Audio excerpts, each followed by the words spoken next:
ఈరోజు నేను recurrent pregnancy loss అంటే తరచుగా అబార్షన్ అవ్వడము, దీని కారణాలు ఏముంటాయి, ట్రీట్మెంట్ ఎలా ఉంటుంది అనేది డీటెయిల్డ్గా చెప్తాను. సో రికరెంట్ ప్రెగ్నెన్సీ లాస్ అని ఎప్పుడు అంటారంటే 2 కంటే ఎక్కువ సార్లు వరుసగా ప్రెగ్నెన్సీ పోతుంది, అబార్షన్ అవుతుంది అన్నప్పుడు దాన్ని RPL రికరెంట్ ప్రెగ్నెన్సీ లాస్ అంటాం. సో దీనికి చాలా కారణాలు ఉండొచ్చు. అండ్ చాలా మంది ఒకసారి హార్ట్ బీట్ రాకపోతేనో అబార్షన్ అయితేనో భయపడతా ఉంటారు మళ్ళీ అట్లా అవుతుందని. సో ఒక్కసారి కనుక అట్లా అబార్షన్ అవుతే టెన్షన్ పడాల్సిన అవసరం లేదు. నెక్స్ట్ ప్రెగ్నెన్సీ మామూలుగా హెల్దీగా ఉండొచ్చు, డెలివరీ వరకు కంటిన్యూ అవ్వచ్చు, అవన్నీ ఛాన్సెస్ ఎక్కువ ఉంటుంది నెక్స్ట్ ప్రెగ్నెన్సీ బాగుండడానికి. అదే 2 కంటే ఎక్కువ సార్లు అవుతే మళ్ళీ ప్రెగ్నెన్సీ కూడా అన్హెల్దీగా ఉండడానికి, అబార్షన్ అవడానికి రిస్క్ ఎక్కువ ఉంటుంది. కాబట్టి కంపల్సరీ అసలు ఎందుకు అవుతుంది అబార్షన్ అనేది టెస్టులు చేయించుకోవాలి. సో టెస్టులు ఏముంటాయి, అసలు కారణాలు ఏముంటాయి అంటే మోస్ట్లీ జెనెటిక్ ఇష్యూస్ ఉంటాయి బేబీ లోపల.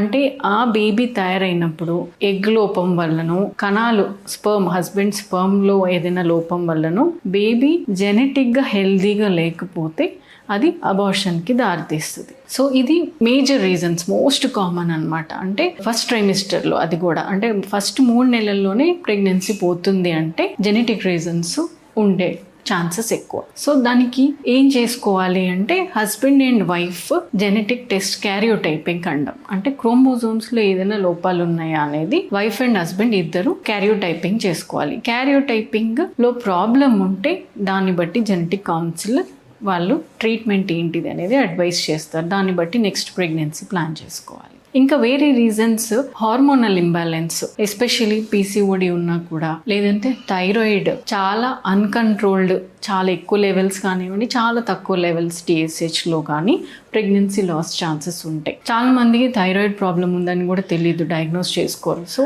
ఒకవేళ అబార్షన్ అవుతే కనుక కంపల్సరీ ప్రెగ్నెన్సీ ప్లాన్ చేసుకునే ముందే థైరాయిడ్ కానివ్వండి, షుగర్ టెస్ట్ కానివ్వండి, హిమోగ్లోబిన్ బ్లడ్ ఎంత ఉంది, అనీమియా ఉందా అనేది కంపల్సరీ చెక్ చేసుకోవాలి. సో ఎటువంటి హార్మోనల్ ప్రాబ్లం ఉన్నా కూడా హస్బెండ్ అండ్ వైఫ్ ఇద్దరిలో, ఓన్లీ వైఫ్ కాదు, ఇద్దరు as a couple, so compulsory వాళ్ళు ఈ చిన్న టెస్టులు చేసుకొని నార్మల్ ఉంటే ప్రెగ్నెన్సీ ప్లాన్ చేసుకోవచ్చు. అన్కంట్రోల్డ్ ఉంటే ఫస్ట్ మెడిసిన్స్ వాడి కంట్రోల్ అయ్యాక అప్పుడు ప్రెగ్నెన్సీ ప్లాన్ చేసుకోవాలి. ఈ రీజన్స్ కాకుండా గర్భసంచి లోపల ఏదైనా ప్రాబ్లమ్స్ ఉండొచ్చు. అంటే సెప్టమ్ అంటాం, అంటే మధ్యలో ఏదైనా అడ్డు గోడలాగా ఉండొచ్చు గర్భసంచి లోపల, ఆర్ పాలిప్స్ ఉండొచ్చు, ఫైబ్రాయిడ్స్ ఉండొచ్చు. సో ఇవన్నీ గర్భాశయ సమస్యల వల్ల అబార్షన్ ఛాన్సెస్. సో ఒకవేళ ఇది మనము స్కానింగ్లో డయాగ్నోస్ చేయొచ్చు. గర్భసంచి లోపల ఏదైనా ప్రాబ్లం ఉంటే చిన్న అల్ట్రాసౌండ్ ద్వారా తెలుసుకోవచ్చు. సో అల్ట్రాసౌండ్లో కనుక మీకు గర్భసంచిలో ప్రాబ్లం ఉంటే దానికి ఫస్ట్ ట్రీట్ చేసుకోవాలి.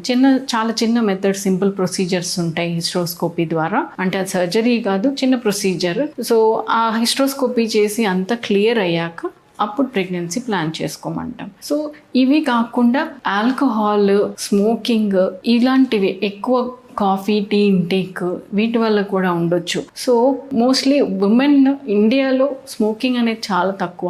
బట్ యాక్టివ్ స్మోకింగ్ ఒకటే కాదు, అంటే వాళ్ళు స్మోక్ చేయని అవసరం లేదు. ప్యాసివ్ స్మోకింగ్ అంటే ఎవరైనా స్మోకింగ్ చేసే వాళ్ళు ఇంట్లో ఉన్నారు, కంటిన్యూస్గా దానికి ఎక్స్పోజర్ ఉంది అంటే కూడా ఈ అబార్షన్స్ రిస్క్ ఉంటుంది. సో అలా లేకుండా జాగ్రత్త తీసుకోవాలి. అండ్ హస్బెండ్ కూడా ఆల్కహాల్ ఇంటేక్, స్మోకింగ్ ఎక్కువ ఉంటే తగ్గించుకోమని చెప్తాం. సో ప్రెగ్నెన్సీ లాస్ ఉంది అంటే కారణం తెలుసుకోవాలి. ఇవి కాకుండా చిన్న ఇన్ఫెక్షన్స్ ఇవన్నీ కూడా ఉంటాయి. ఇవన్నీ టెస్ట్ల ద్వారా తెలుసుకొని దానికి ట్రీట్మెంట్ తీసుకొని తర్వాత ప్రెగ్నెన్సీ ప్లాన్ చేసుకోవడం ద్వారా నెక్స్ట్ ప్రెగ్నెన్సీ హెల్దీగా డెలివరీ అయ్యడానికి ఛాన్స్ ఉంటుంది. Thank you.